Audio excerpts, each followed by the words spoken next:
What's up, everybody? Welcome to Kinda Funny Games Daily for Monday, May 8th. Oh, no. May 8th. Can you believe it? Where is this year gone, ladies and gentlemen? Almost halfway done. It was that thing where I was in my head, I was like, March 8th, and I was like, that ain't right. Nah. That can't be. Wait, No. that can't be. It can't be May. It's May. It is May, It's man. gonna be May. An eventful year so far. A really eventful year. It feels like we've lived quite a life in these first 5 months. Yeah. It's good, though. You know, I feel like sometimes there's years that feel long for reasons where, like, things aren't going well or, like games aren't hitting right. That's definitely not the case this year. Oh, sure, yeah. No, we're It's breezing by because it's like, games are left and right every week. Something's happening. Can't stop. Can't stop, man. Dovetailing every time. No, it's about to quadruple down in the next couple weeks. Tim Geddes, you have had your last weekend where you will not have Tears of the Kingdom. How does that feel? You know, it's stressful. Yeah. I thought a lot last night. I think I might get a new controller just for this. Wow. You know? Wow. I want it to just feel like the first time I played Breath of the Wild. You know what I mean? Such a weirdo. You know? Yeah. No, just my pro controller has seen some better days. And Sure. I have a couple of them. Sure. But I'm usually the one that, since we very rarely play Switch games here, Yeah. I'm the one that has to bring the controllers when we do the multiplayer stuff. Nick's got them all sticky. It's just, they get all fucked up. Yeah, Like the travel and the Nick. Yeah. Yeah. So, yeah, I think I'm excited for this, though. Okay. It's a big moment for me. It is a big moment for you. Yeah. It's a big moment for video games. I'm excited for it. Yeah. Can't wait. How was your weekend? It was good.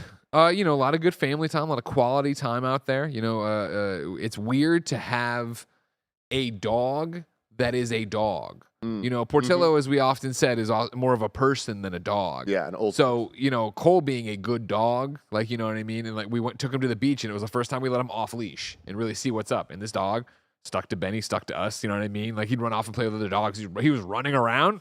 Porty hadn't run in a better part of a decade. And this dog's out there sprinting it up, having a great time. Ears hanging flopping out. around. Exactly. I love it. That's Yeah. fantastic. Jen made some amazing pizza last night.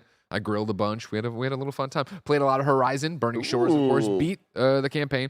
Horizon Burning Shores spoiler cast. This week's PS I Love You XOXO. Recording tomorrow, so if you want to join us live, patreon.com/kindafunny to watch live and be part of the chat to be part of the show. Of course, you could write it for free at kindafunny.com/PSILY. I appreciate a good Monday Games Daily. Yeah. Because it's nice to remember what it's like to be dialed in. You know what I mean? I got it. I feel like when you get to Friday, that's when I'm just like, that's something, and you get it on the thing. And then, granted, Monday, couldn't remember what month we were in, but still, overall, feeling pretty good. We got a lot to talk about today, Greg. I'm excited about that. Well, first off, let's start with the outfit. There is a color palette you're working with, and I Pink appreciate boy, it. Purple boy. Yeah. And the shoes are up there too. They're purple too. Looks like you stomped Grimace's head in. I love it. You know? Yeah. What's going on? Remember Grimace? I'll never forget Grimace. I wish The that. burglar's back. Yeah. Saw him in commercials. Yeah, they changed the burgers or something. Here's the burgers. Something happened with They McDonald's. changed McDonald's burgers? Yeah. They No. had like a whole update. No. I'll try. I don't know. I've just seen. I constantly see the TikTok. Oh my God, There were patch notes.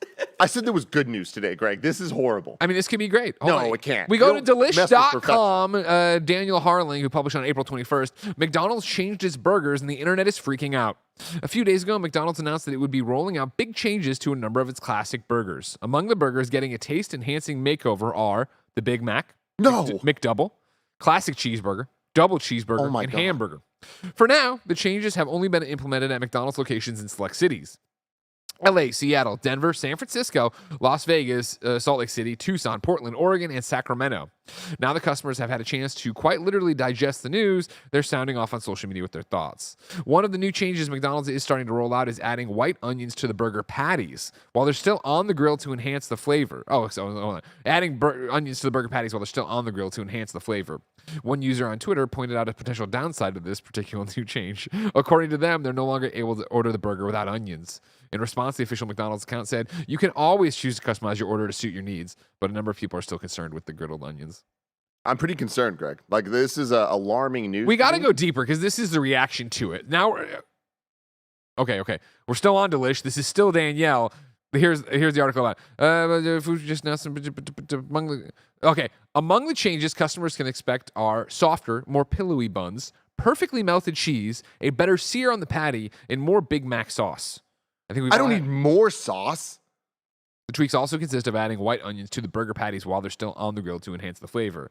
Quote, I'll always remember my first burger from McDonald's, and now my culinary team and I have the best job in the world, thinking about ways to bring even more of that iconic McDonald's taste to fans, said Chef Chad Schaefer, Senior Director of Culinary Innovation, McDonald's USA, in a statement.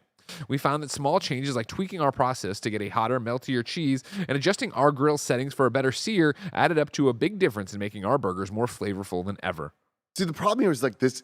We're not talking about Burger King. We're not talking about Wendy's. We're talking about McDonald's. Sure. We don't need to fix these burgers. Sure.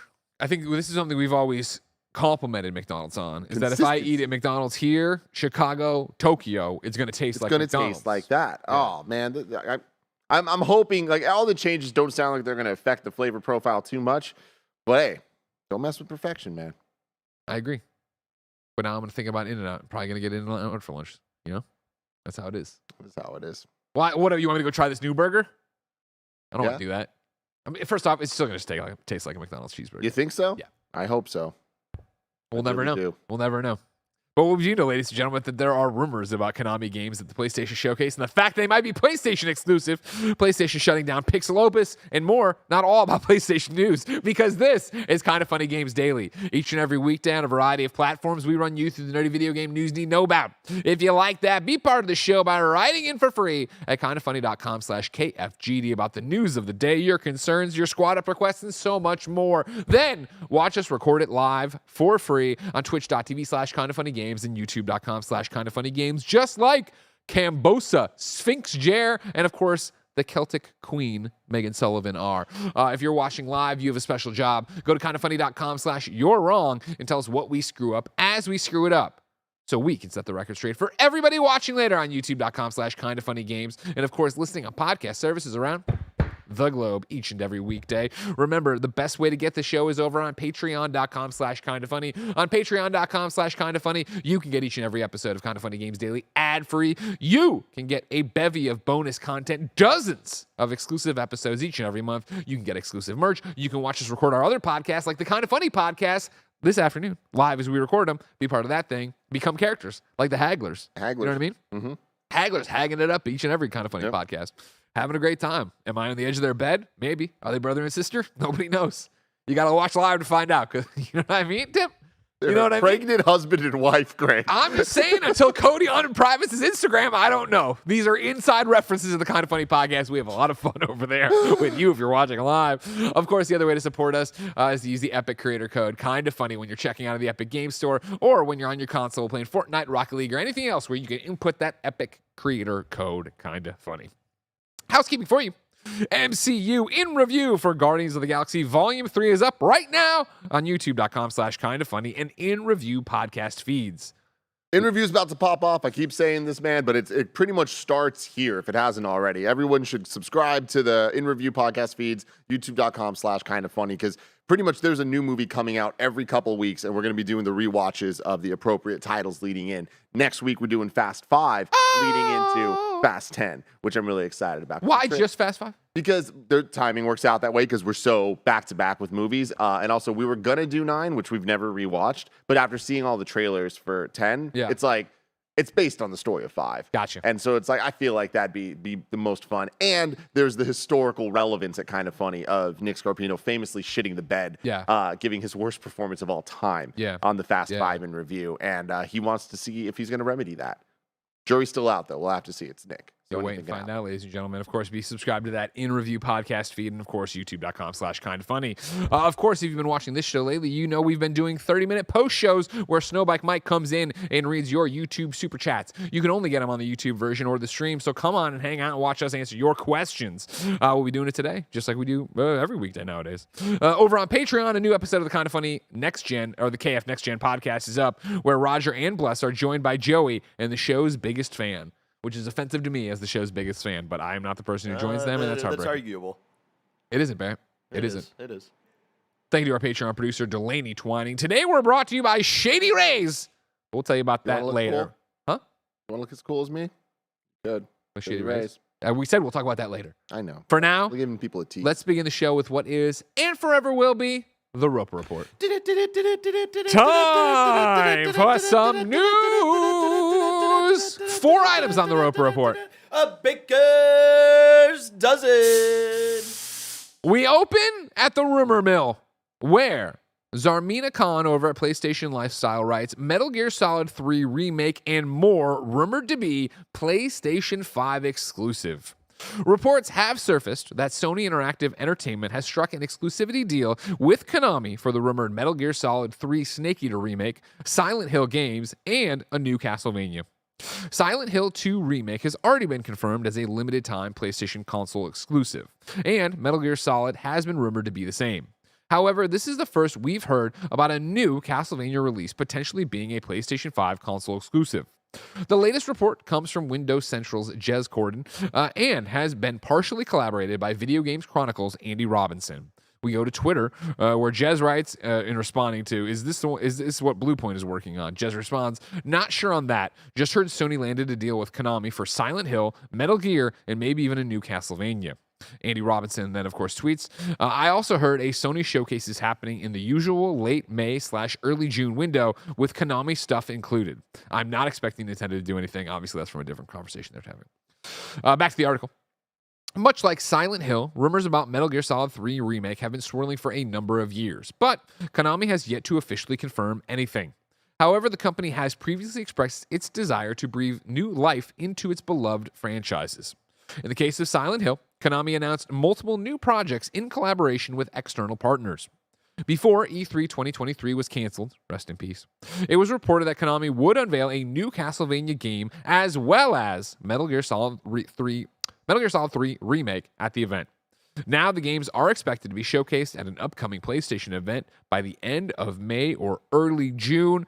Timothy Robert Geddes, do you believe? I do believe, Greg. Get fucking hyped, son. This is one of those rumors that have been circulating for so long that it's either 1000% true or we've all just talked Complete each other bullshit. to death and completely just like heard it from somebody who heard it from somebody who now it's true. And it all goes Star back to Fox Jeff Grand Grubb. Prix. Yeah. Jeff Grubb's always involved. But no, when Jeff Grubb's involved, it ends up happening at some point, Okay. right? Okay. For the most part. But I think that this is happening. On top of that, I think that it would be silly to think it's not happening at this point where PlayStation has just been absolutely dominant with its showcases. I keep saying this the last couple of weeks. You look back to the PlayStation 5 showcases. They're some of the best showcases in video game history, period. The only things you can put up there to compete with them are some of the absolute greatest, typically PlayStation E3 press conferences of all time. Sure. But even then, if you were to go tit for tat and compare those to what we got in the last couple showcases,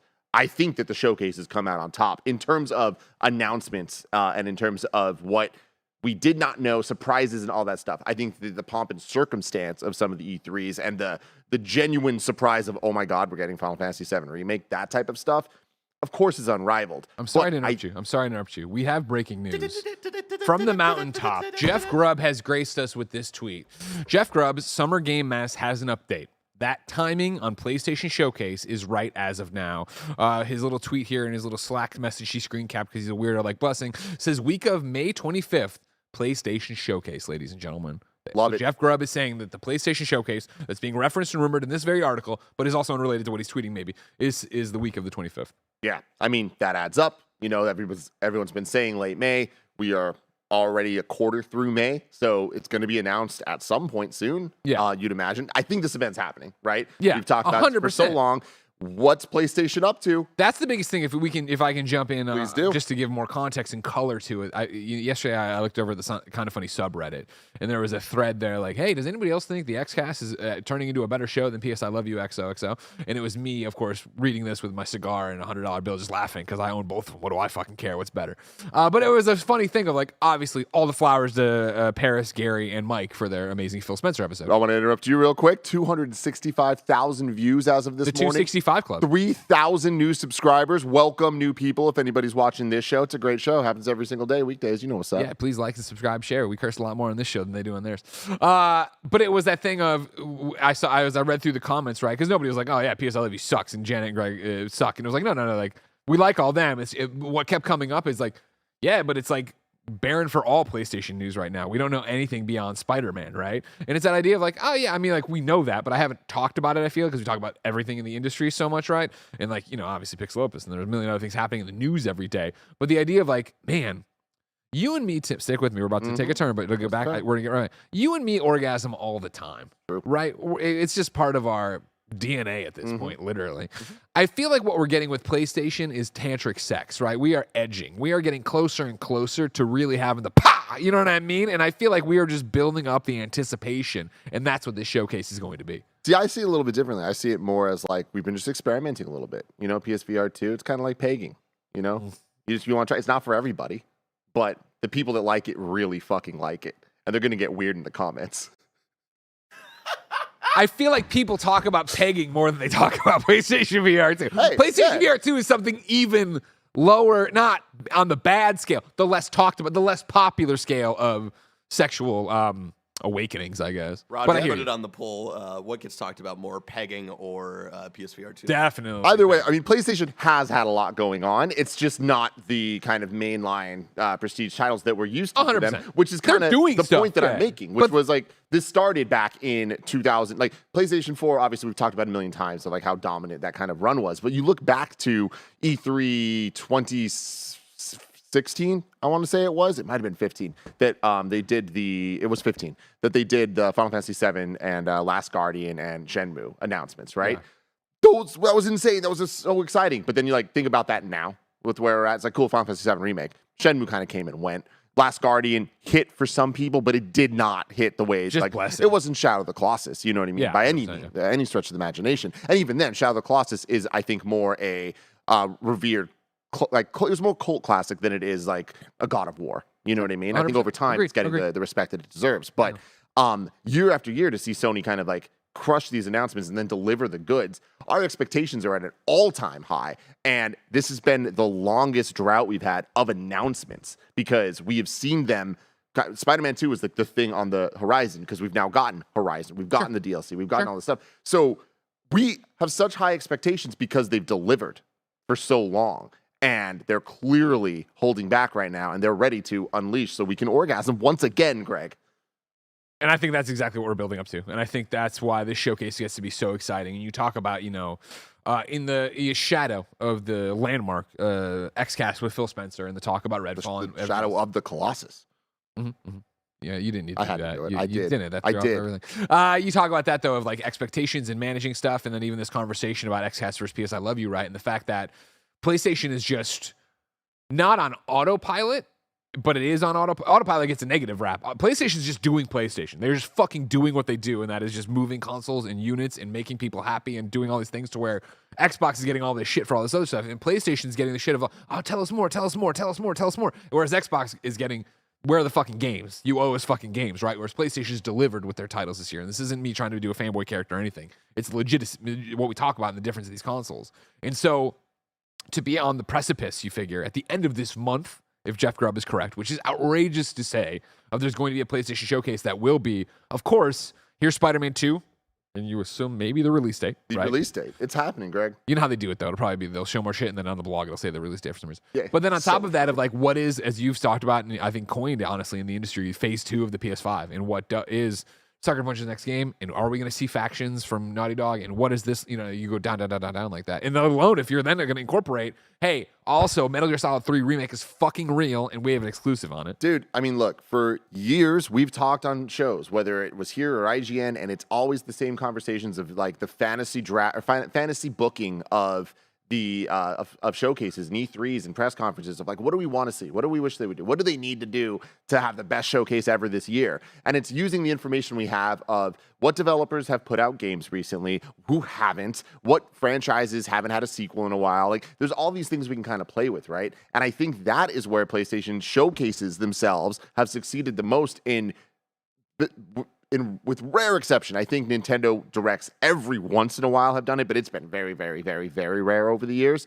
It's this perfect storm of like, they answer all the questions we have. Maybe not all of them, but more than any of us would have bet they would in one show. Like getting Ratchet and Clank, Gran Turismo 7, Horizon, Spider-Man, God of War Ragnarok, like all of these things where it's like, that sounds like a dream showcase. And like what I just named was kind of between two showcases. Of course. But still, then Final Fantasy 16, like there's so many of these games, third party or more importantly, first party, or the kind of like thing that we're about to talk about here, where it is the Final Fantasy 16s of the world, where it's third party, the biggest third party games fucking imaginable, and now they're exclusive to PlayStation 5. Final Fantasy, Metal Gear Solid, Castlevania, and it's just like, dude, holy shit, exclusive on the PlayStation side. And all Which is great for PlayStation fans and fucking a raw deal for Xbox as they continue to still not have the first party lineup delivering AAA amazing 10 out of 10s. But that leads us to looking into what this PlayStation Showcase is going to be. And we expect it to be Spider-Man 2, obviously, but then also have what's Sucker Punch working on? You know, what are we going to get from Konami here? What is Blue Point working on? I expect we're going to get answers to these questions. And that expectation is exciting as hell. Money on the table, it's just not even a real pizza bet. But Barry, you're welcome to write it down for pizza bet. I don't think we'll see Sucker Punch. I think we're dreaming too. Unless it was at the end, the Jin Sakai samurai sword in the beach and he yanks it out and it's like poof, Ghost of Tsushima 17, whatever. Sorry, my point is we're not going to get all of those things. But what I'm saying is you can expect them. We can expect 10 big things, and we're going to get probably 5 of them. Yeah. That's not how showcases normally work for anyone else. It does work like that for PlayStation showcases because they've proven that time and time again now. And with where we're at right now, moving into phase 2, I don't think there's ever been a more exciting time for a PlayStation showcase, in my opinion. I think that they have the opportunity to announce so many amazing things that we're going to get from this year on, but then also get some of those new unicorns. What's the end of the PS5's life cycle look like? Is the end anytime soon? Or is it going to be an extended cycle because of the pandemic and everything? I don't know, but there are so many open questions here that I think we're about to get some incredible answers. Do you think that, are you dreaming big enough of this showcase that we're talking about the iterative PlayStation 5 hardware, the Pro, the remote play device, any of that stuff? Why not? I don't think I don't think so, but I do think that it's not out of the realm of possibility. I just think that they're just crushing right now, and they have all of the tools and all the paint, all the beautiful colors to paint a beautiful painting, Greg. Yeah. A painting that we're all going to want to fucking get, and we're all going to enjoy. And some people might look at it and be like, they didn't have the thing I wanted, but it's like PlayStation fans are going to be happy with this showcase. If they're not, we better be. If they're not, this is going to be a huge fuck up. Right? Yeah. A huge fuck up of momentum. I just don't see that happening. Spartan says, how come PlayStation gets praised for exclusivity deals while meanwhile Xbox is harassed constantly for it? To which I would jump to mainly console wars and people being angry about their platform doing something or not doing something. Yeah. I don't think these shows harass Xbox for their exclusivity. I can't, you know what I mean? I think when we talk about Blizzard and Activision, you talk about Bethesda, I can't remember ever being like, this fucking sucks. They're terrible for this. And meanwhile, to flip the coin, general temperature check on the internet, that's a different conversation of what's happening. I think it's always a very nuanced conversation that is hard to have, whether it's on a show like this that is quote unquote professional, or just that you're having with your friends, or just after the pegging debate. Exactly. But with all of it, I feel like the exclusivity conversation, it's multifaceted, and there's not right and wrong, but there is, I do think there's right and wrong in terms of concept and idea. In a perfect world, everyone's able to play any video game they want. Every creator's able to make whatever game they want. Those games are going to be funded the way that they need to be. Everyone's happy, but that's just not where. And there's the other side where there's people that are in extreme privileged positions that are able to have every console. And if it was up to me, as somebody that has all those things, every game would be exclusive to a console because to me, that makes it more fun. And there's a higher chance that game's going to fucking run in 2023. Ding, ding, ding, ding, ding, ding, ding. There's the more exciting thing. And I'm not out here I don't know. But yes, if it's exclusive to a platform and PC, guess what? It's going to run great on the console, and there'll be some fucking problems on the PC, but those people deserve it. That is 100% the upside to the exclusivity part of it, let alone the usual thing we talk about all the time if we want to go into it of exclusivity deals come with a big fucking paycheck, which means, hey, it was worth us doing this game, making this thing happen, regardless of how it sells or what it does. Try not to sneeze through this conversation. That is the realities of business. And so, again, I saw somebody else call it out, so it's not a point. There is a huge difference to PlayStation signing a year-long exclusivity deal, I'm guessing, with Konami for Metal Gear Solid 3 versus Xbox buying Bethesda, buying Activision Blizzard, right? That is a different thing in there. It's the way games continue to be funded and move around and do stuff. I think if you're an Xbox fan, it is another continue to what the fuck? Because, of course, all the acquisitions and then anything that's come out of them so far, and I'm painting with a broad brush, but stick with me, for Xbox, haven't been the God of War Ragnarok's game of the year, Horizon Forbidden West, 5 out of 5 for us and many other people, 4 out of 5 for some, whatever, blah, blah. you're talking about the fact that Xbox fans are continuing to wait for the dominoes to fall and have these things and yada yada. So if you keep seeing cool games go over there and be exclusive, Final Fantasy 16, then it is a more rough situation. But again, what you have is two companies, and you can include Nintendo in this conversation, but for what we're having right now, two companies, right, that are continuing to try to deliver for their fan bases. They are trying to, of course, make money and profit, get their shareholders' profits and do these different things. But they're also trying to be the best platform, the best place to play. And they have very different strategies for that when we talk about it. But PlayStation continues right now to kill it on the first-party side and then also come out and be like, all right, cool, we're going to make these partnerships that we know our fans want. Yeah, and their fans do want them because there's lineage tied to PlayStation with all these franchises we're talking about dating back to PS1. All these Konami games, Final Fantasy, like all of that, like it makes sense. And for them to now be at their best with the PlayStation 5 and like have the PlayStation Studios power to be able to like support and help that we've seen and talked about so many times of the accessibility options and all of that. And just like they are making games better across the board for everybody. And I think that they are sharing that with their third-party partners here as well, which results in better games that run great. So far, that's been the case. There could definitely come a time. I expect there will come a time that there is a dud or that there is something that does not live up to what we expect it to. But the run that we've had so far on PS5, that has not been the case. So all of that leads me to be extremely excited for whatever this showcase is going to bring us. And now let's transition to talking about the Konami side of this, Greg. Sure. Metal Gear Solid 3. It's happened. It's been talked about for a long time. Not necessarily the one I would want remake. I would love to start with Metal Gear Solid. Barrett, can you bring up the tweet that I sent you? I was looking at Twitter today at the news about this, and I was just kind of scrolling, and one of the responses, somebody posted this fan art, and it got me going, Greg. Yeah. It was like, oh, can you see the fan art? fucking imagine how incredibly dope don't this do would it. be? Look, this image gives me chills. And this is coming off of Resident Evil 4 remake, Dead Space remake, Final Fantasy 7, Tony Hawk's Pro Skater. This could be real, and it could be as good as we all expect it to, even if Kojima has nothing to do with it. I think that's the craziest thing to say. We'll get back to this. Open up the Sum 41 tweet. Sum 41 is disbanding? Sum 41 will be disbanding. This will be we will still be finishing all of our oh my goodness.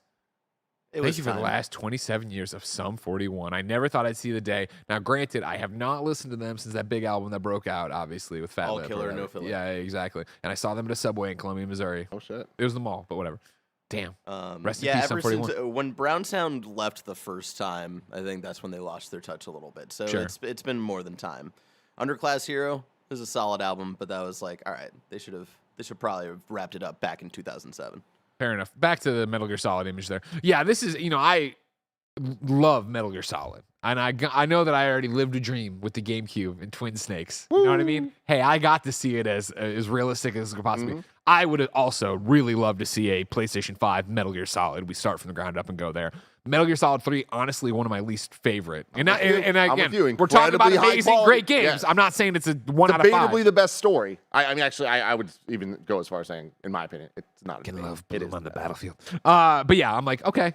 I'm always a Solid Snake man, but I like Big Boss. Me Except too. for come on now, give me some Peace Walker out there. Yeah. I digress. I'm gonna be happy no matter what. Some jerk ass in the YouTube chat earlier said that Metal Gear Solid was a mid franchise, and you're lucky that it went too fast that I couldn't get you banned because I would have banned your ass for that. Yeah. On YouTube or Twitch? Do you remember? YouTube. Okay, I'll find them. Thank you. Get him, Barrett. But either way, I'm excited for this. Being somebody that it sounds like we're like-minded on this, where 3's not my favorite, give it another chance to shine. For sure. I think that especially with the modern understandings of where that story could fit into what's going on currently, I think that's a really exciting premise to go back to in a way that we've seen with so many amazing remakes the last couple of years. So this, I do think, if it happens, which I expect that it will, could then lead to the rest of the games being remade, and maybe they just release them in chronological order of the story, which could be interesting.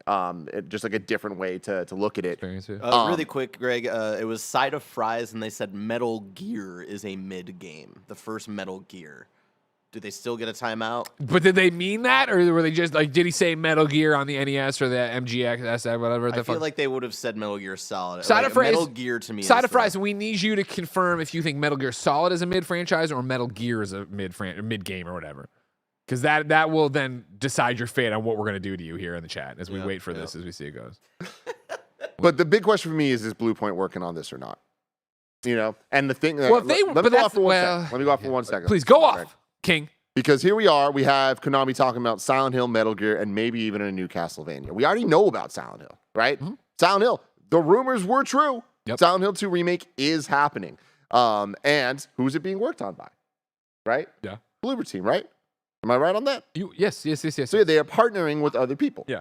The president there for a Sony timed exclusive, partnering with Sony in some way there. They are partnering with a different team to make a remake of one of their games. They totally could be doing that with Bluepoint.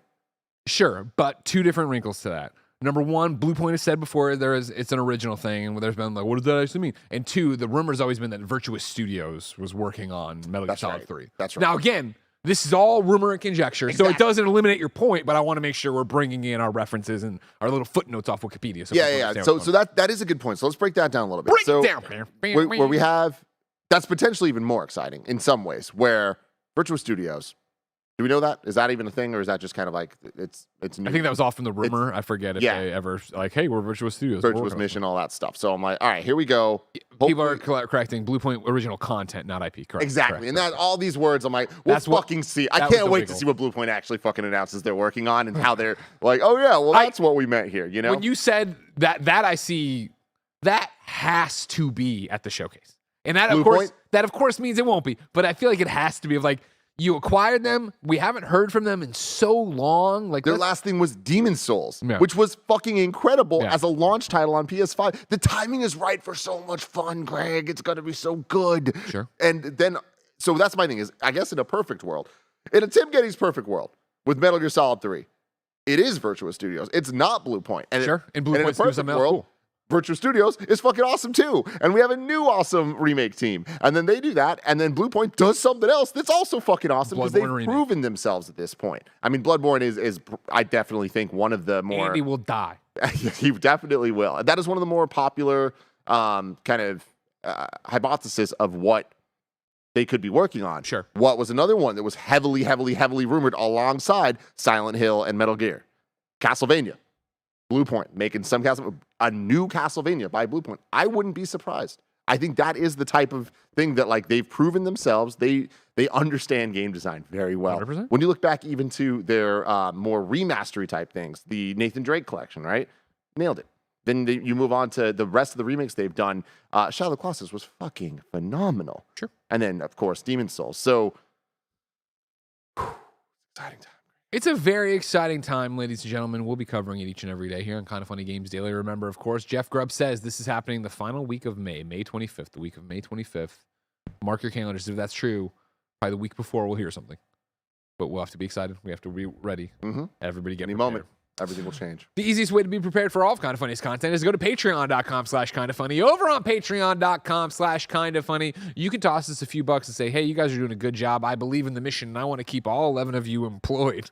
Of course, you could also get each and every episode of Kinda Funny Games Daily ad-free over there. But since you're not there, here's a word from our sponsors. Shout out to Shady Rays for sponsoring this episode. Do you want to look as cool as I look? Yes, you do. And you can. You can take on the sun with gear built to last. Our friends at Shady Rays have you covered for the warm weather ahead with premium polarized shades at an unbeatable price. Shady Rays is an independent sunglasses company that offers a world-class product that's just as good as any expensive pair that I've ever worn in my life. Every pair of sunglasses is backed by lost and broken replacements. If you lose or break your pair, even on day one, they told us they will send you a brand new pair, no questions asked. You can wear your Shady Rays with confidence because they have your back long after you purchase. Exclusively for you listeners, Shady Rays is giving out their best deal of the season. You can go to shadyrays.com and use the code KindaFunny. You can get 50% off 2+ pairs of polarized sunglasses. You can try for yourself the shades that are rated 5 stars by over 250,000 people. Promo code KindaFunny at shadyrays.com. Number 2 on the Roper Report. Sony is shutting down the Concrete Genie studio PixelOpus. This is Chris Scullion at VGC. Sony studio PixelOpus has announced that it will be closing down. In a tweet posted on Friday, the California-based studio wrote, "Dear friends, our PixelOpus adventure has come to an end. As we look to new futures, we wanted to say a heartfelt thank you to the millions of passionate players who have supported us and our mission to make beautiful, imaginative games with heart. We are so grateful, end quote. The studio was founded in 2014 and launched its first game, Entwined, later that year. The game was announced as a surprise during Sony's E3 conference and was made available the same day. This was a big deal back then. This was a huge fucking deal. Oh, yeah. But here it is, and it's out now. This was followed up by the painting-based adventure game, Concrete Genie, in 2019, which was nominated for numerous awards, including 2 BAFTA Game Awards. It was announced in June 2021 that PixelOpus' third game was going to be a PS5 title developed in collaboration with Sony Pictures Animation. It's not clear if this project is still active. Speaking of the studio's closure, PixelOpus' senior environment artist Bob Archibald tweeted, quote, I like to think that with Concrete Genie, we made the world an ever so slightly better place. And not too many games these days have the chance to try and do that. I will always be grateful for my time building imaginative worlds with this incredible team. In a statement to IGN, Sony said, quote, PlayStation Studios regularly evaluates its portfolio and the status of studio projects to ensure they meet the organization's short and long-term strategic objectives. As part of a recent review process, it has been decided that PixelOpus will close on June 2nd. It's an absolute bummer, man. Like, there's very few of these talented dev teams that get to work on things that are a little smaller titles for the big guys, and I feel like they're getting like fewer and fewer as time goes on because of everything we just talked about in the last story, right? All the exciting things. Like, we're not talking about PixelOpus's next game, right? I was, but yes. But what I'm saying is, it's like those are the things that yes, the PS I Love You crowd, like, are when they're predicting The what's better going show to be the at the next guy. showcase. But that's you trying to figure out what's actually going to be there, right? That's not the top of mind thing that people are like hoping and expecting to be there. And then I feel like that follows through, and that makes sense when it comes to how many people are looking forward to these games, purchasing these games, playing these games. But there's value to these games despite all of that. I think that this is not too big of a surprise. I think that we look at PlayStation Studios and we look at other teams like Media Molecule and wonder, with all the news that's been going on recently, what's happening there? Are they doomed to a similar fate sometime soon? And that's sad, but I also think that so much of this is just kind of the way things are moving, and it's not surprising, unfortunately. And I think a lot of that has to do with how the games industry has kind of verticalized indie games versus AAA games versus what a first-party game means versus what partnerships can look like. And just kind of like, hey, we're going to fund other things. We don't need to necessarily own this. We don't need to be running an entire team for these smaller experimental titles because we can pick those up ad hoc wherever we want to and support teams on a more one-off basis, which I do think we've seen a lot more of, and I think we're going to continue to see, especially from the PlayStation side. But that is a big bummer for teams like this that put out a great game with Concrete Genie, just not a game that's for everybody, but not every game needs to be for everybody. I was shocked isn't the right word, but in terms of where PlayStation seemed to be trending and moving and what they became over the years, I was taken aback when they were like, "Oh, we're starting this new studio with the Entwined people, or we're doing, we're gonna pick up PixelOpus or make PixelOpus." Because again, Entwined was very much like, "Hey, these people are just out of college. They just made this project. Now it's this thing," and blah blah blah. I loved Concrete Genie and talked a lot about it, but even the fact that it was hanging around, PixelOpus was hanging around, I was like, "This is very much one of these things is not like the other." When you look at what PlayStation was doing, and as I've often talked about in more recent times of like. Worrying about Dreams, which, last time we had a big conversation of like, hey man, I'm worried about Dreams. They closed it down like the next day. Where an artsy studio like a Media Molecule or a PixelOpus fits into this. And Media Molecule making bigger games than PixelOpus was. But it is really, I think, evident to what you're talking about. What is PlayStation Studios? What is a first-party title for PlayStation? It is a big AAA game, often single-player, often story, right? Not all the time. You have your polyphonies and you have all these other things happening. You have VR stuff, yada, yada. But for the majority of it, that's what it is. And if anything, you'd say, well, it's big, it's AAA. PixelOpus wasn't going to be that. And there was a lot of rumors guessing with the Sony animation stuff, right? Of like, oh, maybe it's an Into the Spider-Verse game, or maybe it's this, or maybe it's one of these other IPs they're working on. That all could have been true, but it would have been a smaller experience all around. And really what I think as PlayStation solidifies as they talk about what their strategic outlook is and what they define the brand as, you look at stuff like that and you very clearly speak to, we could partner with people for this. We could, if we really wanted to make and I'm just throwing this out there, I don't think this is what they're, let's make a 2D side-scrolling Sly Cooper. You don't need to own a studio to do that. You can go find a very talented indie studio to make that game. And again, I think as you look at stuff with like how Marvel Games has gone and found people like Insomniac, right, or gone off and worked with other people. I was gonna say I tried to make it work, but it didn't. How Tron went and found Mike Bithell, right? Of like, hey, you're an independent dev who makes great games, and IP would really help you, right? I think PlayStation could easily do that too, and go find, somebody who, like the people who made Blood Roots, like that's a great game. It didn't sell really well. It didn't set the world on fire, but there's something there. What if you did X, Y, and Z for us, kind of thing? I think that is the more modern 2023 approach, rather than have these people under your roof trying to make this artistic game and figure it out on their own. And in the same breath, like, don't get me wrong, the stability of a job and a paycheck and health benefits and yada yada, all paramount and amazing, right?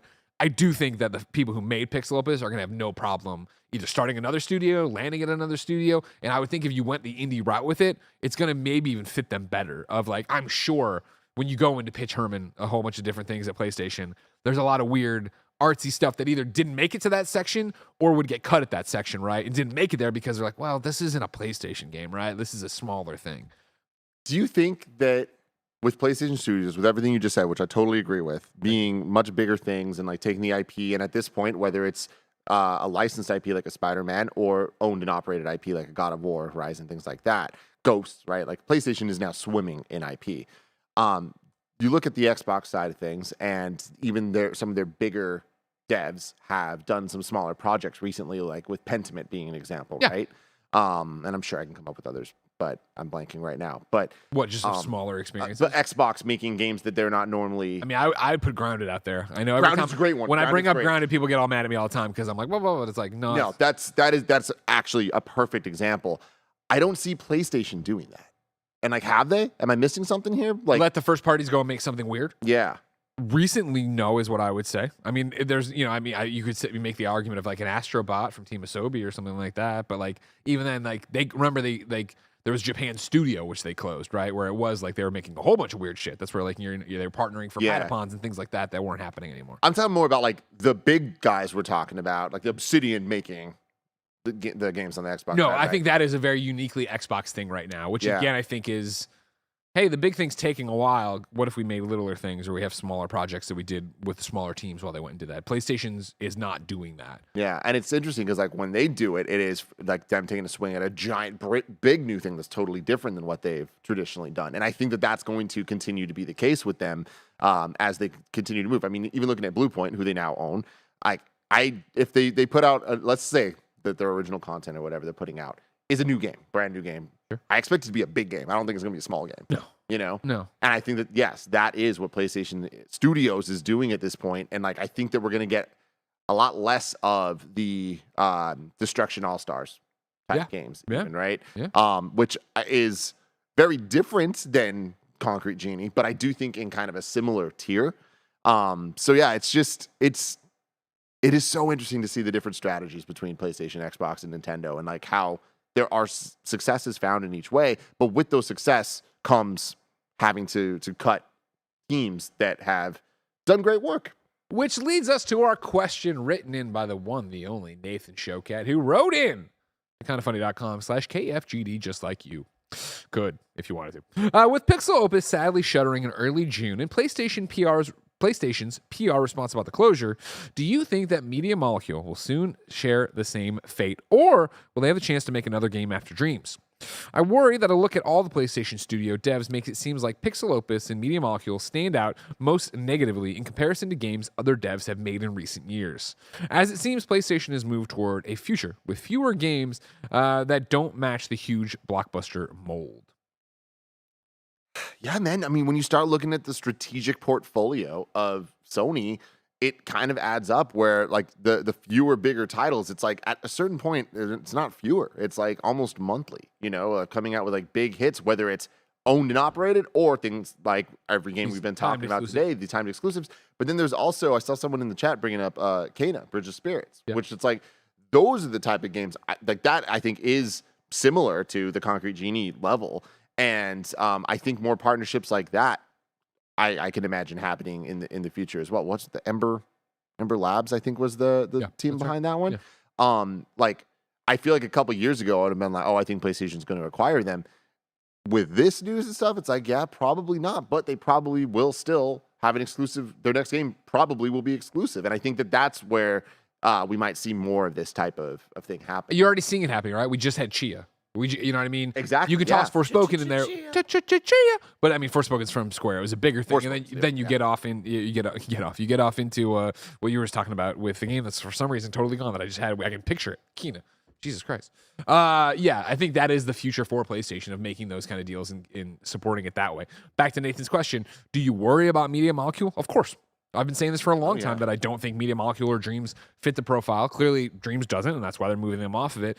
And so I worry, not worry like it keeps me awake at night, but in terms of this conversation, Media Molecule, I would imagine, is somewhere probably where PixelOpus is, where PixelOpus was working on something. They were doing something with Sony Pictures Animation, we assume, based on the rumors and the reports.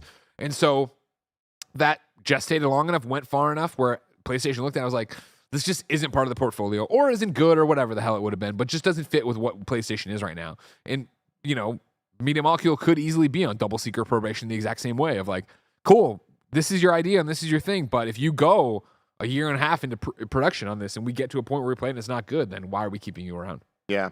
I just want to say this is obviously unfortunate for a million different reasons, but like I think it's extra unfortunate in a time right now where we've seen so many layoff stories, so many acquisitions, so many closings and stuff. This is one of the rare studios shutting down, especially of this level of prominence. And like I know not the biggest things ever, but like I can't off the top of my mind think of a team even this big being closed down in recent times. I know there's one. Hold on. Fuck chat. Who am I thinking of? And even if there is, it's like there just aren't many. This is a rare occurrence. Yeah. But please, kindoffunny.com/you're-wrong. Let me know where we're at with it. But it's like this just seems like a bigger deal and an unfortunate, I think, starting of a trend that is not going to end. I do think there's going to be a lot more of these for whoever even is left. You think for Xbox too?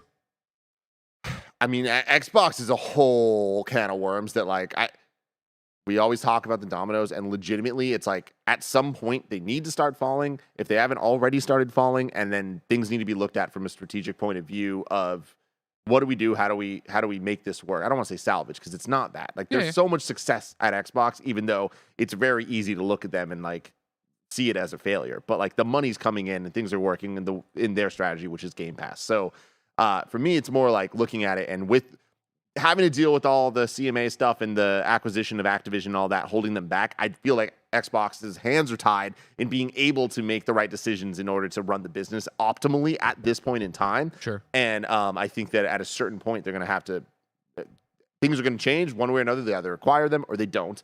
And then it's going to be like, cool, what do we do? I think at that point, I think a lot of the studios are done. We shall see, ladies and gentlemen. Number 3 on the Roper Report, Jedi Survivor's UK launch sales were up over 30% on Fallen Order. This is Andy Robinson at VGC. Star Wars Jedi Survivor's launch sales were over 30% greater than its predecessor, Fallen Order, in the UK. That's according to new digital sales data shared by journalist Christopher Dring, which reveals that Survivor's digital performance accounted for almost double what Fallen Order's managed back in 2019.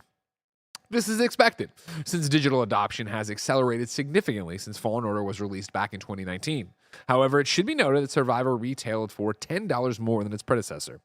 Previously, physical sales data showed that Survivor was the second biggest launch of the year in the UK. However, its box sales were 35% lower than what its predecessor managed. 82% of Survivor's physical launch sales were on PlayStation 5, while 18% were on Xbox, which is likely due to the popularity of digital on the latter. Surprise you? Excite you? Make you go woo woo woo woo? Somewhere in between with all of it. I guess I'm not surprised by this. I like seeing video games thrive. I like seeing the business boom and all of that. It's good. And especially for games that I love. I think Jedi Survivor, I've been playing it all weekend, and good Lord, Greg, I love this game. The more I play, the deeper I get in. I'm just like, this is what I love about Star Wars. This is what I love about video games, all together in one thing. All the tech stuff fucking sucks, and I really, really hate it, and I wish it wasn't part of this narrative, and it is, and it's impossible to take it out. And that is very fucking unfortunate because this game is so special. And I feel like it is such a raw deal that this level of ambition is going to be met with criticism and going to be met with people being like, Like, well, it's assumptions that it's just not going to work. Yeah. And whose fault is that? It's somebody's, and I'm mad at that person, Greg Miller. Okay. Fair enough. But Fair yeah, enough, so, Tim. But that's the thing is, like, it excites me that big licensed games can be this good. Yeah, of course. And can push games forward as much as they can. It feels so good to play. Like Cal, the way he moves, the momentum of it all, the parkour of it all, like there's so much success in this fucking game. And it's just marred with naughty little technical issues, Greg. Sure. Little annoying things. Yeah, So that's many. The biggest thing. So many. For me, running through, and working on my platinum last week before I switched back over to Horizon to work on the spoiler cast stuff for this week, it was like, fast traveling back to base. I won't name things or whatever, right? And then you go to the door to get upstairs, and like you get there, and the door like takes forever to open because it's loading everything on the other side. I'm like, all right, this fucking sucks. Yeah, it's those little things, but whatever. I'm going off a tangent here. I just think this is a great game. I'm happy it's doing well.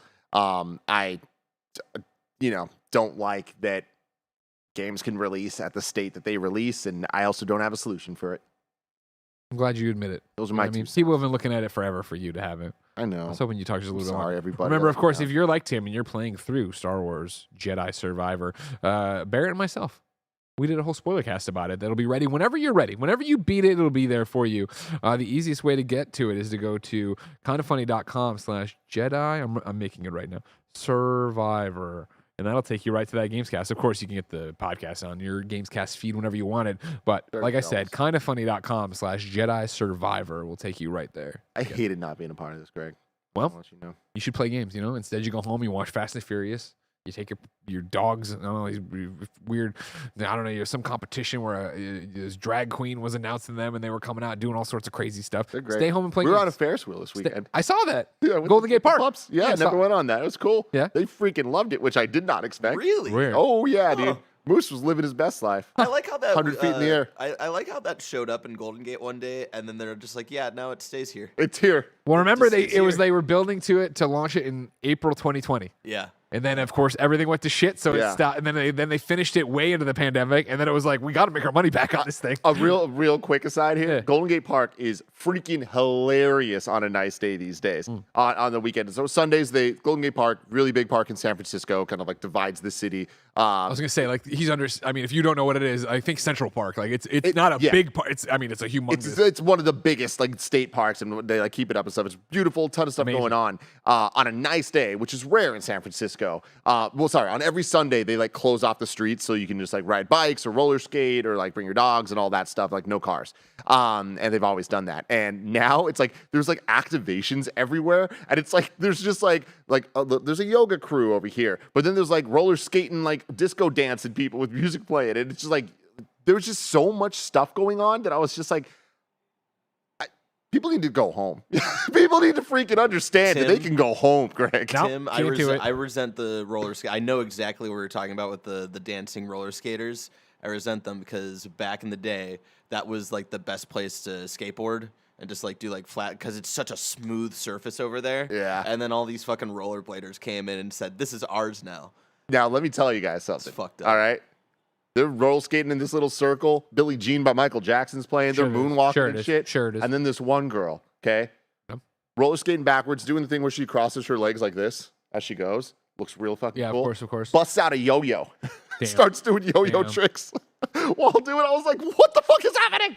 See, I had the opposite where we were walking home from the grocery store, pushing Ben in the stroller. Jen's got Cole on a leash, and we came at the bottom of a steep enough hill, and we're walking up it. And these two kids had decided at the top of the hill that they were going to learn to roller skate on this hill. Of course. And so they were coming down. The boy's got no helmet on. He's smashing into parking meters, and like he's like out of control coming down. And the girl's doing like the pizza slice coming in and coming out. But she was actually in control. She was wearing a helmet.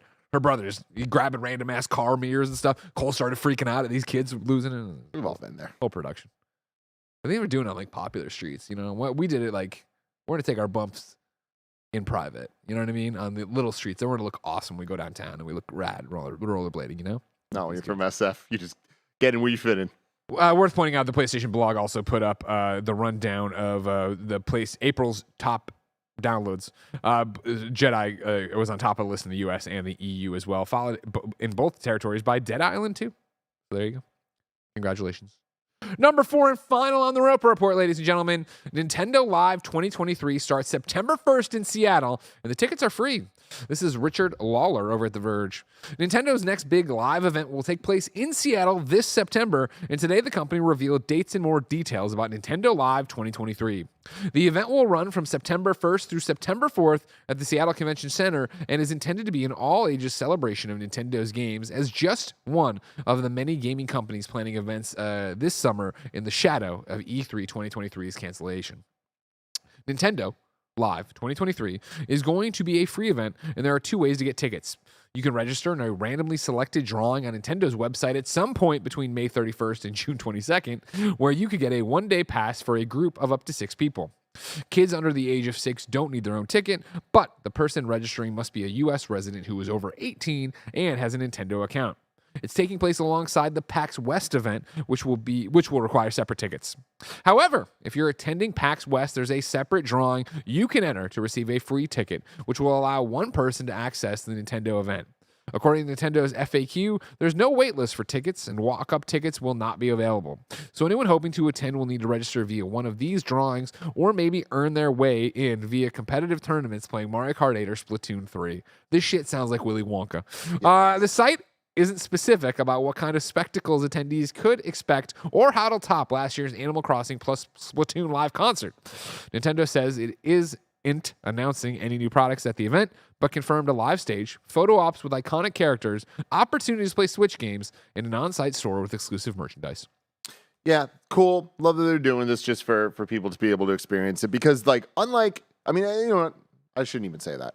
There's something special about Nintendo that it's fun to be around other people that love it. It enhances the experience. And I was about to say that, like, that's unique to them. It's not. PSX is an example that, like, hey, like, people that love PlayStation, you put them together, there's a magic unlike any other, you know? But I feel like Nintendo's been able to kind of, like, really, like, sing with that recently with the Mario movie, with Super Nintendo World. It's like like-minded people that love this stuff. Put them together, they're going to have a fun time. So I love this for the kids. I love this for, like, the families. I love this for PAX East or PAX West goers that are going to be able to see it and maybe do both or whatever it is. It enhances the overall weekend experience. The thing that bums me out a little bit is here Nintendo says it's not announcing any new products. That was a big question when they first announced this a couple weeks ago of, like, are they going to turn this into a new space world or turn this into, like, a PSX for Nintendo type thing? Seems like the answer is no. But that does make me question, Greg, where's the big Nintendo Direct? We've been talking all episode about PlayStation having to gear up for its next wave. Tears of the Kingdom comes out next week. Then what, everybody? And then what? Not Nothing. next week, You'll Tim. play that forever. This week. This week. This week. This week. Wow. I'm perplexed. Not by this at all. Nintendo, whatever. There's an activation. They're not announcing new games. Go there, pose with your warp pipe, and have some fun. It's more that people are insulting the honor of KindaFunny. And not me, but you and Barrett. And I think the Xcast in general. Unless I'm misunderstanding. This is how upset I am. Incensed I am. That I saw go by on the Twitch chat. We have the big screen over there.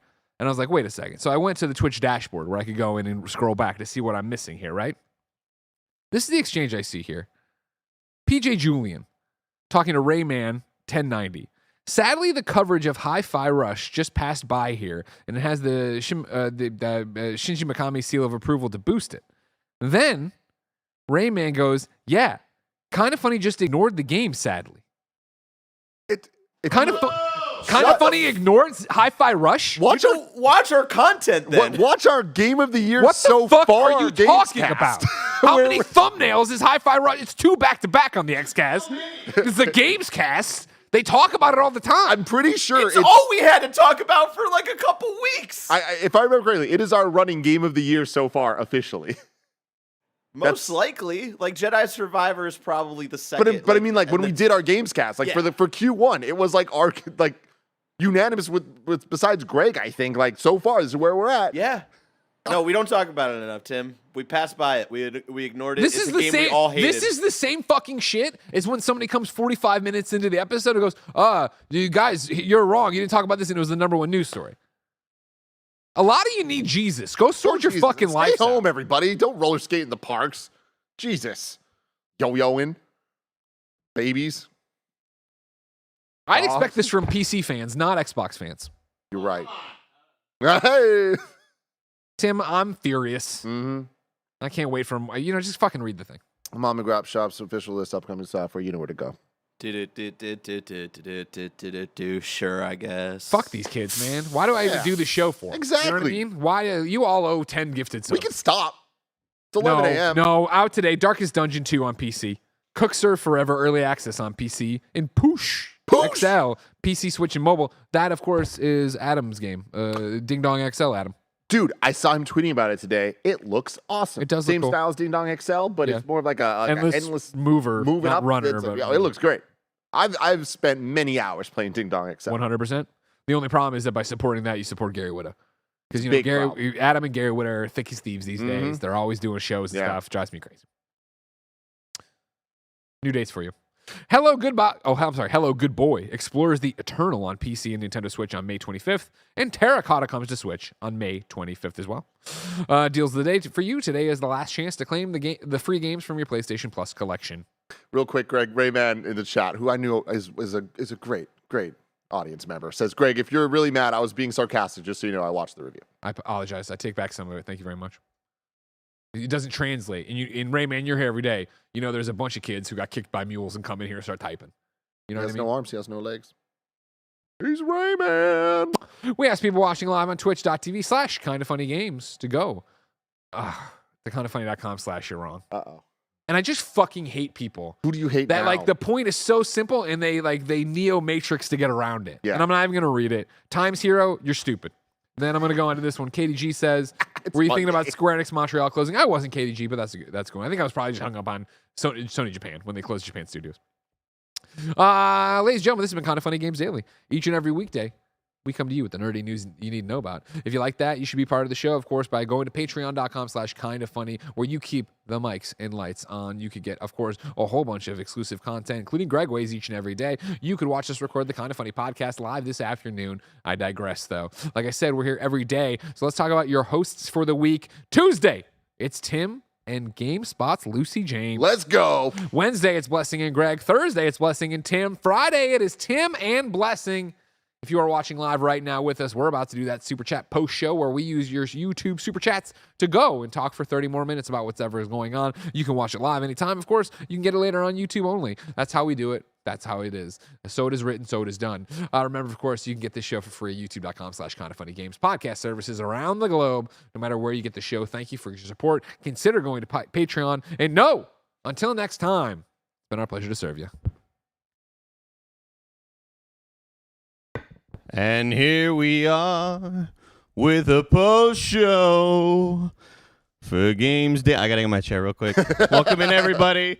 I love the difference between an Andy Cortez and Snowbike Mike post show hosting. What the heck is up, events. everybody? It's the post show. Get your freaking super chats in, because we're gonna have a super time with Greg and Tim. Super time And with me. Greg and Tim, and the things And are Barrett. happening. And Bless is gonna join too.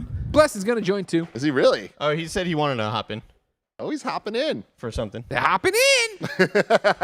He's bringing in the chair. Welcome in, everybody. It's the post show. It's a post show bar. Yeah. Squeeze in here. Go grab one of them. We'll share a mic. Go grab oh, a yeah, I stick guess mic. we have plenty of mics, so you can get another mic. You all had a great show. We said several I times didn't get a want mic, to. and Hold on. I mean, you're not though, dude. You're not though. you're average, above average guy. Oh, here we go. Yeah. Great job, Tim. Great job. Average, Thank you, normal guy. All right, now the question is, how do I get to see super chats on my iPad? Because I don't have Mike's laptop with That's an me. excellent question. Can you maybe bring up YouTube Studio on your end? Mm-hmm. Manage. Remember, send all your super chats in with any questions you have about stories from the show Or about stories in general. or about Hi-Fi Rush. I haven't talked about it enough today. Bless, your mic is hot now. Hello. Your mic's hot. Blessing. Before we, as we're looking for these I'm in it. Q's I got it. for the Q's and A's. He's got it. What are you doing? Yeah, I was going to write in with a you're wrong, but it felt more like an editorialization. Ooh, Oh, here you are. You yeah. get to editorialize I get live. to actually, I was like, why don't I just come through? It was fun because I was listening to you guys talk about MGS3 Remake, and Yeah. I'm like, oh yeah, we've talked about this a billion times, like Virtuous Studios is going to work on it, yada, yada, yada. And then I was like, I don't think I've actually looked up who Virtuous Studios is. And so I went on their website, and like, of course, they're a support studio, right? Which is why we've never heard of them. Sure. And I'm going through the Rolodex of games they've worked on, and they've worked on like hella games, right? Like they have a list of companies that worked with Halo, that worked with Xbox, worked with Sony, worked with Konami. And I'm like, all right, cool. Like, you know, they're a very storied support studio. I look further, they've also done work on Bluepoint stuff, right? They worked on Demon Souls. Wow. To where I'm like, have they actually made a game by themselves? And on their website, it looks like no. They've only worked on other people's games. To where I was like, let me look at those original reports to see what they were talking about in terms of Retro Studio working on the game. And all the language I could find only said that they're working on the game. Interesting. I'm not seeing anything that says they're the sole developer, and this could be another KindaFunny.com/you're wrong. But I wanted to put that out there to say that the Bluepoint dream might still be alive. Okay. Just want to put that out there for you. Okay. I always appreciate that. Yeah. This is some big investigation on here from Blessing. That's why they call Look me out, Jeff Grubb. What do they call you? they call me Jason Schreier on the streets. Oh my God! Not what I investigative poppy. Investigative poppy. No, they just call me Jason Schreier. It was right there. They just call you Jason Schreier. Can you imagine walking up to Blessing on the streets and saying, "Hey, it's just Jason Schreier of the streets." The Shy Guy. Shy Thank Guy. you, Tim, for bringing up these super chats. Remember, you can get it in your super chats to ask me, Tim, and Greg anything. And then if you ask Blessing a question, he'll run right back up here.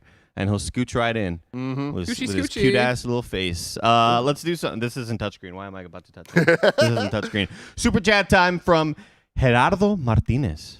What's popping? Y'all just wanted to say. Oh, never mind. That's an old one. I think it starts with King Ryan James. King Ryan James says, "What are your thoughts on the PS5 professional rumors?" PS5 Pro, as we colloquially call it. Jesus. I believe it 100%. I think Your you're going to tongue continue grew to see twice the size there. iterative consoles through the rest of our life. You know what I mean? I think that's the easiest way to keep these things around, to keep them going. You know what? The last rumor I had seen was the one that they were talking about late 2024. I could buy it. Like, I could buy anything when it comes to hardware. You know, you figure you look at these 2020 releases for them. You got a good job. You have a good income. So yeah, I mean, it's gonna happen inevitably. You know, when is it gonna happen? We'll wait and see. But I mean, obviously, I'm still super happy with my PlayStation 5. When that happens, do you think that in the way that cross-platform games came out, and then you'd get the PS5 Director's Edition of whatever, Death Stranding or Ghost of Tsushima, do you think something like that happens with, like, you get the PS5 Pro version of Gotham Knights, which is still at 30? No, that felt like more of a generational shift, really. Yeah, from PS4 to PS5. Because you look at PS4 and PS4 Pro, they didn't do that, but there was or maybe not a full version, but like modes or patch. something. Yeah. Oh yeah. You'll get performance like it'll be what whatever PC people are doing. So what you'll have one that runs at 120 frames per second, but sacrifices whatever, and the other that has the other visual triangle. Yeah, exactly. All that jazz to it. That is where I think I'm most interested in this PS5 Pro thing. Where I'm with Greg, I think it's inevitable. It's going to happen. But I do think that more than ever right now, I'm like, what would it be? Like, what is it actually going to add? Because I don't think that them just beefing it up is going to make as much sense as it ever has before. Even with PS4 Pro, they had the whole HDR thing to kind of tout and talk about, and even starting pushing 4K in a more real way. We're still in that place right now where games are being developed. And I mean, look, Jedi Survivor is a perfect example. Right. Performance mode, fidelity mode, who gives a shit? It's not running well. So I don't think that just better hardware is going to solve that problem, because there is still the lowest common denominator side of it. And we're seeing that on consoles. And we're seeing that we're kind of hitting that top level of they're maxing out. And I don't think that just better tech is going to solve that problem. And I also don't think that there's any fancy name you can put on it to sell that to an audience, right? Like, until devs can come out and be like, there's a standard and we're hitting it, and this mode means this frames per second and this resolution, and we're sticking to it, and this level of ray tracing, which I don't think they're going to do. I'm more, I think there's a higher likelihood of like a PS5 Slim or like some iterative PS5 that maybe is a little faster RAM or faster this or whatever, but I don't think it's going to be as big of like a mid-generation upgrade. But again, I could be freaking wrong, and they'll do whatever the hell they want. They'll be like, yeah, this one's 12K potential, and then we'll never actually see that. I kind of a sort of a related statement. I was told over the weekend by some fellow viewers of Digital Foundry. Nice ass or eyes? Nice eyes. Oh, nice thank eyes. you. I didn't say that's What what they about were saying ass? over the weekend. Oh, okay. You know that dumper can't be stopped. The one of the more recent Digital Foundry videos, which does breakdowns of everything, right? Yeah. They did a Jedi Survivor breakdown on consoles, and they discovered that the performance mode, which should get you 60 frames in hopes, right? That it's obviously doing less resolution than the quality mode, but it's also doing different forms of ray tracing that the quality mode is doing, which I found preposterous. Because I don't think when people hop into a performance mode that they are expecting visuals of that sort, they want a consistent 60. Yeah. So, Respawn, go ahead and just toggle that bad boy off on Save performance mode. Save yourself. Because that should 100%. definitely help. Like when again, the PC ports have worked. We talked about it a million times on Jedi Survivor, but I would see about a 15 frame drop when I would turn ray tracing on PC. So I found that very odd and I was like, "There's no way!" Like you heard that wrong, and watched the video. It's like, "Oh shit, yeah, there are several forms of ray tracing still on for the performance mode on consoles," which I thought to be very weird. So turn that bad boy off and give the gamers out there 60 frames so they don't drop to 648p and get that upscale to 1440p. I've always been a fan of options. You know what I'm saying? More options are better for everybody. Where I'm at right now, fuck options, man. I feel like these console games, if you want options, go to PC. Go to PC. And let them figure that out there. Console, You want options? Go to Burger King. McDonald's makes it one way. And fucking do it one way and don't change that way, Greg. Agreed. You know, you hear about this shit? What? McDonald's is changing their fucking burgers. What do you mean? They're updating stuff. More We pillowy got- buns. Yeah. When the burger's on the grill, it's going to be charred a little bit more. I'm scared. They're going to put onions on it while it's on the grill, melt your cheese. Okay, I think this is going to enhance the flavor profile. When we hear the charred, that reminds me of a Burger King burger. And as you remember, the first time I tried a McDonald's and a Burger King burger was on stream that one time, like 4 years ago. Sure. I actually did forget about that, but yeah, that's crazy. And as you remember, you talk about it all the time. And the flavor profile of the BK burger was just not good. The Whopper, Junior, really bad. Yeah. I didn't like it. I like the McDonald's burger better, so I found that We'll see what they screw very up. strange for them to do that. I want to read this comment also from Hard to Find, which is not a super chat, but it's a membership. Just giving it away. It's a membership. Giving it away. Paid $5. So thank you, Hard to Find, for staying a member and utilizing the growing library of emotes here on the YouTube side. Greg, it's now widely accepted that you single-handedly killed E3. My question is, how'd you do it? Where'd you hide the body, you sick piece of shit? Love you. When I was inserted as a double agent for Jeff Keighley, it was about getting all the information I could about E3 and then giving it back to him in Twitter DMs. You know what I mean? Letting him know who was in charge, what they said. If we were about to have an exclusive, I'd do a little recording with my phone, send it to him. He'd then, go kind of how you launder money. He would launder it through several other Twitter accounts to have somebody else post it with that kind of thing. But it was really all Jeff's masterminding. You know what I mean? I was just an agent of chaos for him. Yeah. When he said double agent, I don't know why I thought of body double, and I pictured Greg doing like the Mission Impossible, rip the mask off, And it's Keeley. or he took the rip the Keeley mask off, and it's Greg. I like that. That's cool. Omega/Buster writes, and it says, I have an Xbox exclusive pitch. Communicate with Marlene King. Partner with Supermassive Games for a narrative-driven Pretty Little Liars game. Oh, Whoa. I don't know anything about Pretty Little Liars, so it doesn't matter. it's not Big Little Lies. But here's my thing is, I don't understand how more everybody wants their IP to be multimedia, to do all these crossovers, yada, yada, yada. I still don't understand how we don't have so many more Telltale-esque games. And I'm not trying to be, shitting on Supermassive, but similar idea, right, in terms of branching storylines. We're going to tell you this thing. Poe was just in town. We finished the latest Supermassive one, and then he hadn't played the Quarry yet. We started the Quarry. You know what I mean? But sorry, go ahead. Do you think there's just been a slow loss in appeal for it? Because Telltale it was the went hot boom thing at first. Yeah, the fact that Telltale, went bust on their own thing for doing too many, I think might have scared people off. But again, if I could talk to James Gunn and explain what video games they should be doing, right at the top of the list would be doing a comic book Telltale game. And I've often said Superman. I still want a thing, but to solve the problem of Superman's boring. He's too strong. You get the game and it's an open world. You immediately try to fly to space. Can't fly to space. This game fucking sucks. That kind of thing. Like if you were to put it into we're telling a Superman story. We're putting it into a Telltale thing. Like I think that would be such a cool way to do it, as would a million other different things in a smaller scale. I don't know if Pretty Little Liars has enough oomph to get out Juice there. Yeah. What are the Diablo 4 hype levels around the KindaFunny office? Thanks, J735, for writing in on that one. They are extremely high. Me and Joey cannot wait. I think Mike can't either, but I talk to Joey about it often. Every day I say something to Joey about Diablo 4. I would say Diablo 4, the hype around the office is surprisingly high to me. Yeah. Like I knew people would be like stoked about it, but whenever we're talking about games, it's like they were talking about it in the same way I'm talking about Final Fantasy 16, and I'm like, that's pretty freaking awesome, man. It's legitimately right now, and I know this is a crazy statement, and I know whatever. If it was, you can have Diablo right now, or you can have Tears of the Kingdom, I would choose Diablo. I'm more excited to play Diablo right now. Yeah, I'd say that it was a very successful Beta. whatever. Oh yeah, beta, closed, alpha, whatever the hell they were doing back in the days with all the several versions that they did.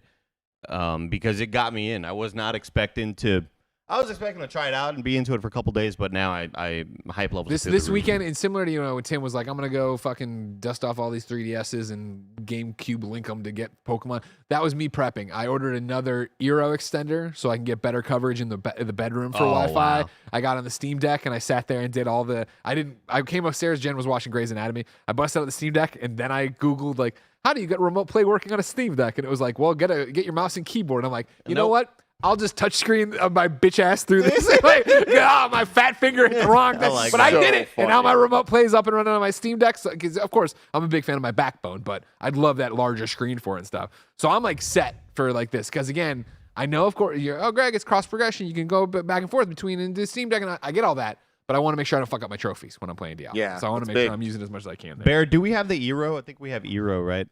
That's the hardware that we have. At least that's what we're testing right now. Because I know you're having some problems. I'm very happy with mine. It's just that I have two. I have the main station. No, yeah, I have two extenders, and I need one to the. I back. You think don't understand though. The walls in our apartment, They're too well insulated.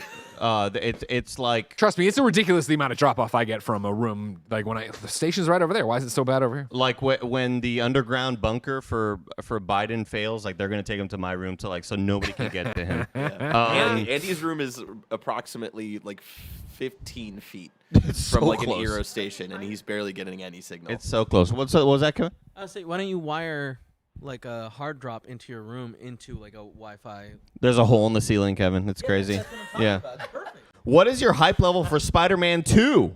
And they say that hero can save us. I'm not gonna stand here and wait. I don't want to wait at all, man. I'm so fucking excited. Spider-Man 2, probably my.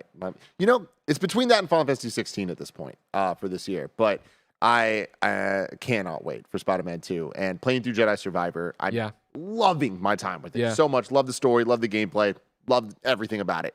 But I'm not like, I'm going to platinum this. I need to do every single thing in this game. I'm enjoying it, and where the side quests take me, they take me. But I'm not mad that I'm going to miss a whole bunch of them. It's okay. Spider-Man, I'm like, I'm going to do every single thing possible. Survivor's a great comparison because I feel like, Fallen Order was my game of the year that year. I love that. I love Cal. That's my Star Wars. And in the run-up to Survivor, I wasn't like refreshing the inbox, where's the code kind of thing, or but I was excited for it, and then I got it, and I loved it, and it's my game of the year right now.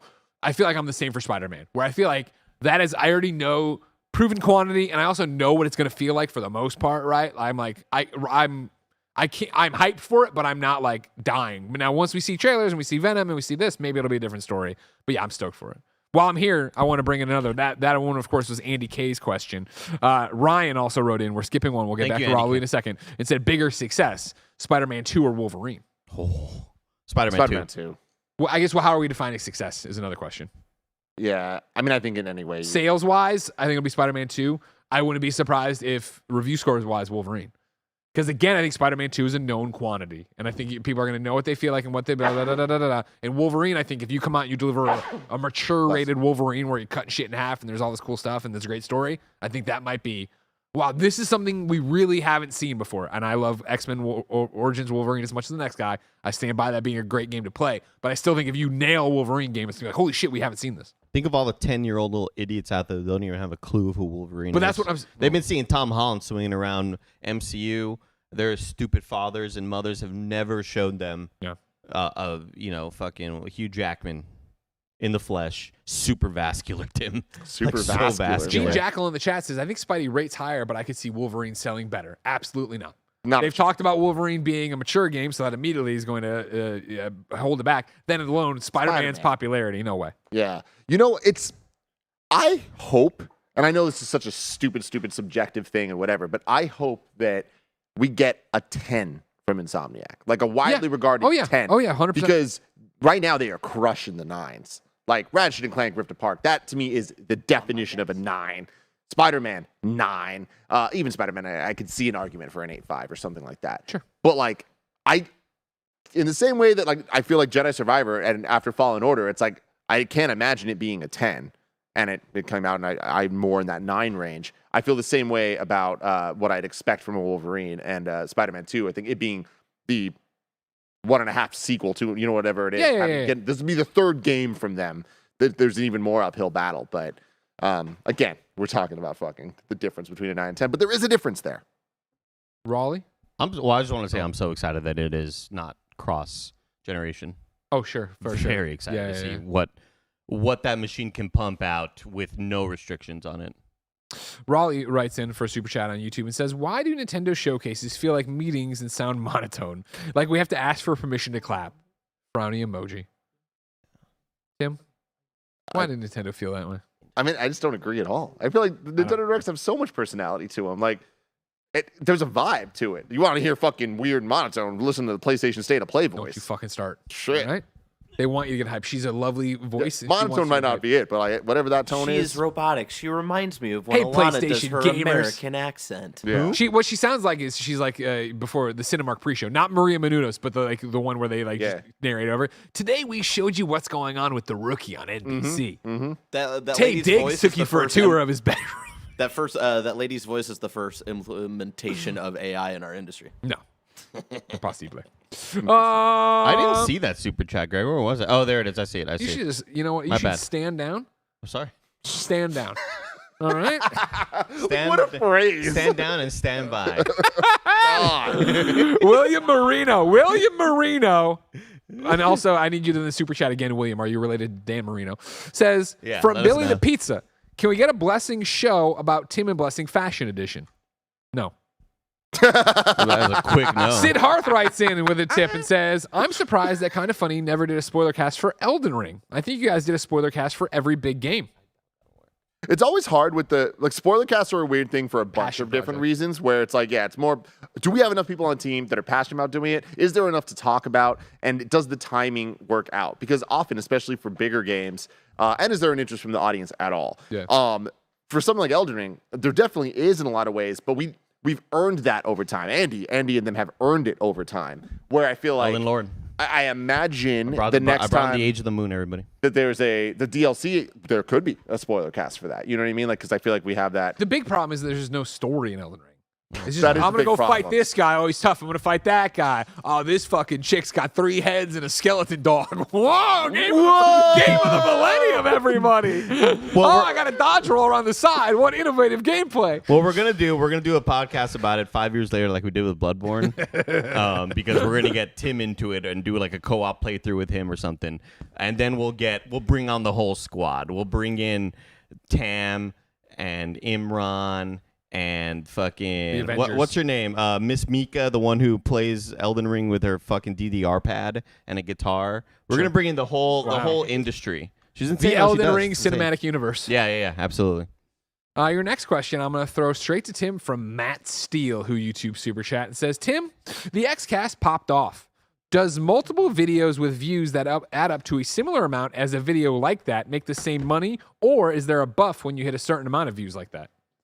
So very complicated answer to this question where money is made from videos in a bunch of different ways where there's YouTube, right? You get the pennies from YouTube and they really are pennies and they add up and sometimes they can result in more. Like I'll tell you guys right now that the current, let me, hold on. I was going to say, I can bust Hold out on. the YouTube Yeah, studio. Dude, I love talking about how much like just YouTube videos make because people are always very surprised. Oh, well, that was my favorite thing when you started your shit on the side where I was like, oh, let him see. He's not going to quit anytime soon. And then you saw the numbers like, I'm not quitting anytime. Absolutely you ain't not. going nowhere. I'll never forget. I remember posting like, here's how many like views it had, and somebody was like, "Oh my god, it's made they thought views were like dollars, and I was like, no. This one video with several thousands of views has made $78 or something like that. Yeah, and that is definitely the more common thing for any of our videos. It's, I would say, around $78. You see some of them and it's just like maybe $250, $300, but then there's a ton of them that it's zero, or that it's like literally 10 cents or something, for a multitude of reasons, of something we said in the video, or just like the topic of conversation, or the headline, or the thumbnail. Like, so many things can affect it. The video we did, which is currently sitting at 267,000 views, 55.6 thousand hours of watch time. And hours of watch time, the more important metric than views, $1,000 estimated revenue made. That is incredible. That is one of the highest grossing videos I have ever fucking seen. And it's also one of our highest viewed videos on the channel. Like, I think at this point it must be top 10 for sure on the game side of things. So $1,000, that's a lot of money, right? For a video. But it's like, that is the one shining star of that. And even that $1,000 is like, it's estimated. We only get a percentage of that because of our deals with Rooster Teeth, who manages our ad sales and stuff. So that $1,000, what will we actually take home from that? Probably, maybe $550, $600, something like that. So, ladies and gentlemen, if you like the content we do, let me tell you about patreon.com/kindafunny, which keeps the mics and the lights on and allows us to do little things like Jedi spoiler casts, Horizon spoiler casts, where we know they will do dog shit views, but we like doing them, and we like talking about video games, and you like listening about video games. And of course, why are they doing this super chat section? Well, we like to make some money here too as well, and make sure we are supporting everything and keeping the lights and mics on. Have multiple avenues. Speaking of, so real quick, I just want to say that $1,000 for that XCast video is the perfect storm of there not being swearing. They're not, like, everything's not offensive. That's a 10 out of 10. We checked all the boxes. We did as best we possibly could. It popped off. It is being featured everywhere. The external links to everything. It is like the perfect storm of a perfect story, a perfect scenario for monetization. And all of that, all of the headlines on freaking Yahoo and Washington Post and all the stuff result in $1,000 that we're only probably going to get $550 from. So everything Greg's saying is so true. And just think of all the videos that we put out when the video starts and Greg says, "You fucking piece of shit," and then YouTube sees that and goes, "Oh, well, let's pull a little bit of the advertisers. We'll still give you some ads, but not like the full." The full barricade. And that's why, again, your support means so much. If you like seeing me take these little, dirty, filthy, sad PC gamers to town, right? To remind them that here's the library book return. I open up, I put their fucking heads in. Oh my God. We can only do that because of your support. It's true. You know what I mean? Because I can say to YouTube, "Oh, that's going to cost me a whole, $1.75? Fuck you." And I take YouTube's head, I go, right? And then you put book return. The book return. The book return. I've been thinking a lot about book returns. I want to shout out something that we're doing tomorrow. I had put a Twitter poll up. It was a Google Form sort of thing, right? Similar to how Blessing does with KindaFunny. And I put this Google Form up around 2 weeks ago, asking the audience, what do you want to see us play on the streams that occur after this? Now, after this Q&A right now, we're going to go into the morning show with Nick and Andy in the afternoon because Mike's gone for his birthday. But one of the highest voted games that we should play is Mass Effect. So tomorrow, we will be hopefully starting, depending on how well the support is and how well, the viewership is and stuff like that, we will be starting Mass Effect 1 because Nick has never played Mass Effect 1. I'm going to do my best to create him in the game. I'm probably going to make him like 5 feet tall, super wrinkly and stuff, big old beard. So I'm really excited for that journey tomorrow. So tune in tomorrow as well. Not just today, which is the morning show. And I know a lot of y'all love that. But tomorrow will be Mass Effect 1 with Nick and Andy because Mike will be gone as well. Massive. We're Happy gonna be birthday, Mike. Everybody send that sweet, nasty love to Mike. Yes. 2 ones to get out of here to get the morning show started in 2 minutes. PDX V-Man says, "Birthday tax. Love all the content y'all have been pumping out. Can't wait for Spider-Verse in review and working on Jedi Survivor to get to that spoiler cast. Also, thanks for covering Hi-Fi Rush." To you. Happy birthday to you. Oh my God, I'm crushing this. Happy birthday, PDX V-Man. Happy birthday. And our final super chat for this post show comes from Cooper Barth, who says, "Why don't all console games offer KB over M support?" Why not, Greg? Why don't they? Well, the kilobits by the minute, I mean, it's rough, right? Because, you got the internet. And you're. You Alex Jones? Who is this? Now, keep in mind that Nick Scarpino did play Warzone all throughout the pandemic on a PS5 with his keyboard and mouse. Keyboard mouse! Oh, I'm sorry. Oh, did you really not know? Cooper Barth says, "Why don't all console games offer keyboard and mouse support?" Because, now you can go to one for me. Thank you very much. Oh, God. Because consoles have these things called controllers, which are the perfect way to play a video game. Because you're sitting there doing this, using your two hands. Keyboard and mouse. You're some kind of fucking alien. You're an alien. Did you ever watch Independence Day? You remember that giant head motherfucker and they put the ship up? He's like, that's you. And when you play a PC game, that's you stupid fuckface. I tell you what. I'll tell you what. I tuned into Bruce Green's stream the other day, and he was playing Jedi Survivor on a PC, and he couldn't do anything. He's like, "What do I do? How do I do this?" Chad's like, "I don't know how to do it on controller." Thanks for watching, Oh everybody. my God! Thanks for Why don't watching this console cute- games have keyboard and mouse. Thanks for 'Cause watching this. The people who Super bought Chat the session. consoles are smart enough to know keyboard and mouse are good for two things: doing your taxes and getting caught by Chris Hansen. End show.